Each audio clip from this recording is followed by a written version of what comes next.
Hello, everybody. Jeff here at Nevada Real Estate Post, and I am live. We are here, or I'm here in a secret location. Anyway, everybody, get ready.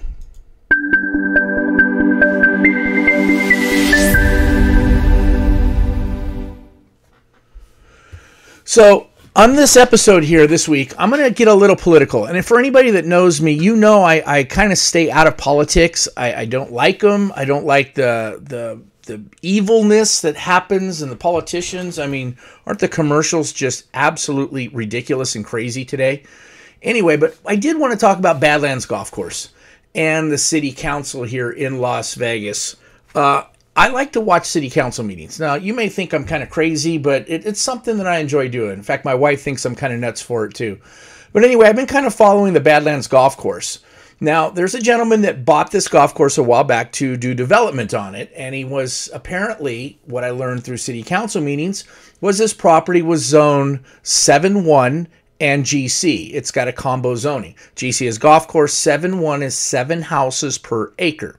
So anyway, he submitted plans to build these 7 homes per acre. And of course, the community in Queens Ridge, which is what Badlands is next to, very wealthy community, they're in an uproar. They want it to remain a golf course. They think their property values are going to go down and, it's going to ruin their view and everything else, even though not a one of them has the money to buy the golf course and maintain it.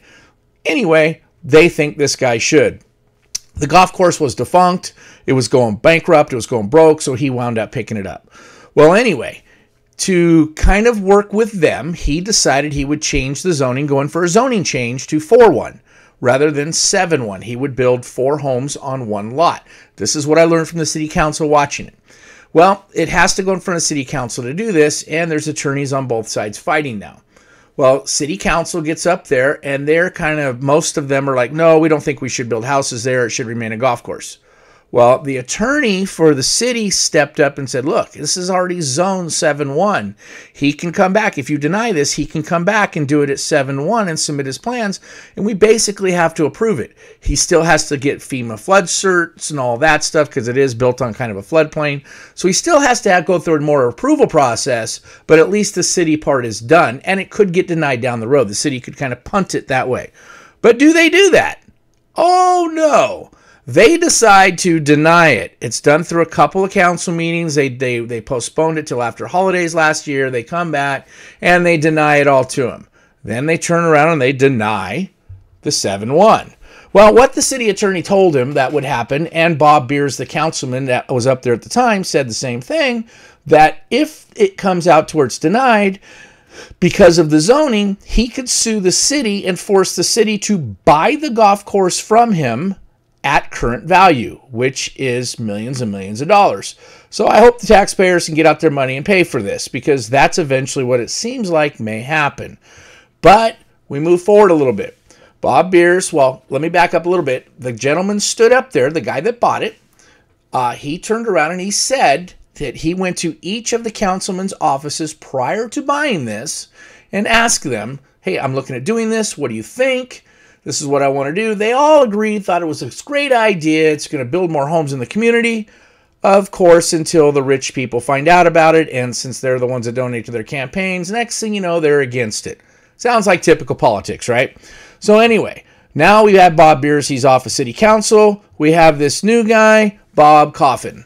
Well, Bob turns around, and a little background on him. I don't know him personally. I don't know him that well. I only know what I heard from him about a week ago and what I've read in this article now. Apparently, Bob has been calling this guy all kinds of names. Well, on top of that, the courts have now submitted this, all this proof through emails and everything else, that Bob calls this guy like a crazy Israeli, and Bob's actually trying to get a law passed now that would apply only to that golf course, that it has to be maintained as a golf course, and it's retroactive to when he bought it at a fine of $1,000 per day for it not being a golf course. Well, that doesn't sound right to me. But to give you a little background on Bob Coffin, the 10-1, the October 1 festivals that was happening downtown here, I was there. I went down there with a group of guys that I know. We were down there listening to the speeches. The mayor opened up. Great speech, by the way, Mayor. You did a wonderful speech. We all loved it. The sunset was gorgeous and everything else. Bob Coffin comes on after that. He's the only one there that turned this entire thing political rather than making it about the 58. He turns around and talks about how he himself, he implied this, should have the power to outlaw guns here in the United States, or in Las Vegas, that he should have the power to do this. City council, him, should have the power, not the federal government. He wants all the power.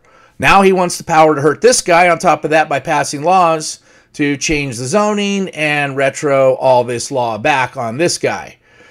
I don't know about you, but this is not like the city councilman we need. I don't think, this is just my opinion, but this is where this guy's coming from. You talk about a power-hungry dude. I don't know.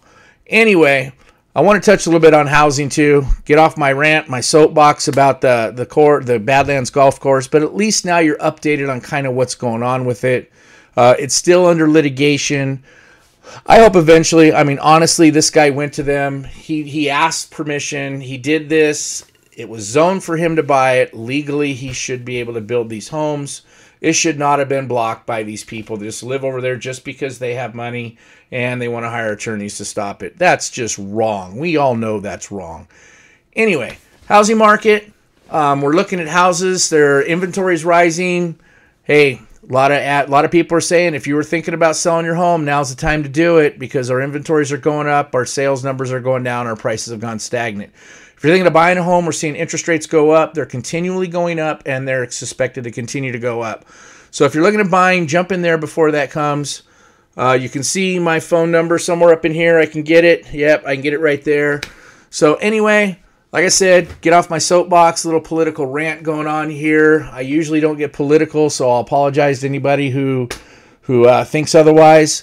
So I'd love to hear some comments, though. Leave some of your comments in the bottom, whether this is posted on Facebook or whether you're watching it from YouTube. I'll put the link to the article that the RJ put in there about the words that they used. It wasn't just Bob. There's another councilman that also used some of those words against this guy, so they're trying to block him because obviously they're not going to be impartial in trying to pass anything, and that's pretty darn obvious if that's the case. So anyway, peace out. Everyone out there, give me a call if you're looking at buying or selling, and be sure to leave your comments. Make it a great day.